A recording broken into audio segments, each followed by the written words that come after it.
जो एक टाइम पर इंडिया का सबसे बड़ा ई कॉमर्स कंपनी बन चुका था, आज क्या हुआ उस कंपनी का नामो निशान मिट चुका है। सिर्फ 6 साल में ही ये देश की दूसरी सबसे बड़ी ई कॉमर्स कंपनी बन गई थी।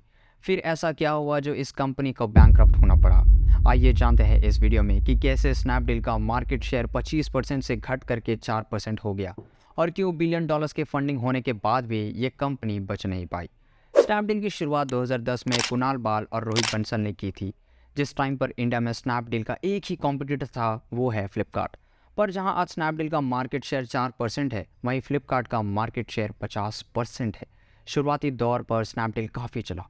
स्नैपडील का यूज़र बेस भी काफ़ी अच्छा था। साथ ही स्नैपडील ने काफ़ी अच्छे इन्वेस्टर्स भी अट्रैक्ट किए थे। Sir Ratan Tata, eBay, SoftBank और नेक्सस जैसे बड़े इन्वेस्टर्स इनके साथ थे।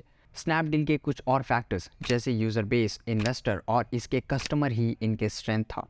लेकिन स्नैपडील के अच्छे दिन काफ़ी तेज़ी से कम होने लगे। देखते ही देखते सेलर्स और कस्टमर्स दोनों ही स्नैपडील छोड़कर जाने लगे। यहाँ तक कि एम्प्लॉयज़ भी कंपनी को छोड़कर जाने लग गए। लेकिन इसके पीछे का कारण क्या था, चलिए जानते हैं। अगर हम कस्टमर्स की बात करें तो उन्हें आमतौर पर सिर्फ दो ही दिक्कत आती है। एक प्रोडक्ट की डिलीवरी डेट से लेट पहुंचना और दूसरा ऑर्डर एक्सचेंज हो जाना, यानी लोग ऑर्डर कुछ करते कुछ और हैं और उन्हें मिलता कुछ और है। पार्सल के मिसप्लेस होने की मेन रीज़न थी स्नैपडील के पास प्रॉपर पार्सल चेकिंग प्रोसीजर ही नहीं था, जिसका फ़ायदा कुछ फेक सेलर्स उठा रहे थे। ऑर्डर मिसप्लेस होने वाले केसेस काफ़ी तेज़ी से बढ़ चुके थे। ये एक मेन वजह था जिस वजह से लोग स्नैपडील से अमेजॉन और फ्लिपकार्ट जैसे दूसरे प्लेटफॉर्म पर शिफ्ट होने लग गए थे, जिसकी वजह से स्नैपडील के कस्टमर्स और यूज़र बेस दोनों ही कम होने लग गए। और जैसे ही स्नैपडील पर कस्टमर कम होने लग गए, सेलर्स भी कम होने लग गए। स्नैपडील पर काफ़ी सारे सेलर्स थे क्योंकि स्नैपडील की शुरुआती पॉलिसी सेलर्स के लिए काफ़ी फ़ायदेमंद था। जहां दूसरे प्लेटफॉर्म पर सेलर्स को पैसा 21 दिन में मिलता था, वहीं स्नैपडील वाले सिर्फ 7 दिन में दे देते थे। लेकिन दिक्कत तब आई जब थोड़े ही टाइम बाद स्नैपडील ने अपने सारे पॉलिसीज़ में बदलाव लाना शुरू कर दिया।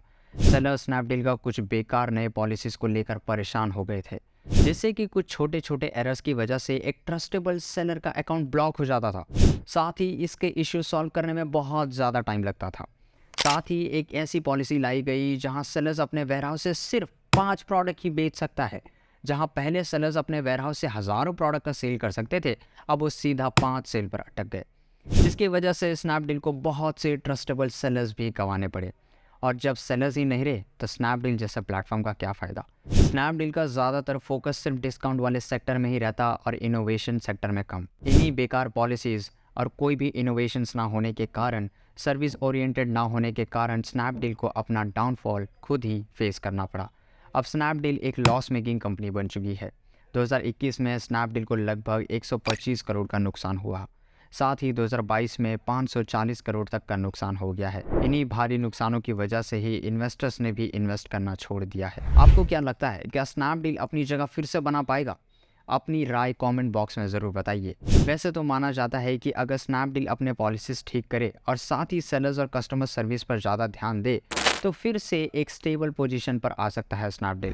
हालांकि कुछ सालों में ही स्नैपडील काफ़ी लॉसेस झेल चुका है, जिसकी भरपाई करना तो आने वाले टाइम पर बहुत मुश्किल है, क्योंकि बहुत से प्लेटफॉर्म जैसे अमेजॉन, फ्लिपकार्ट इस ई कॉमर्स के रेस में बहुत आगे जा चुके हैं और अपनी जगह अच्छा खासा बना चुके हैं, और इनको टक्कर देना अभी के लिए स्नैपडील के लिए पॉसिबल नहीं है।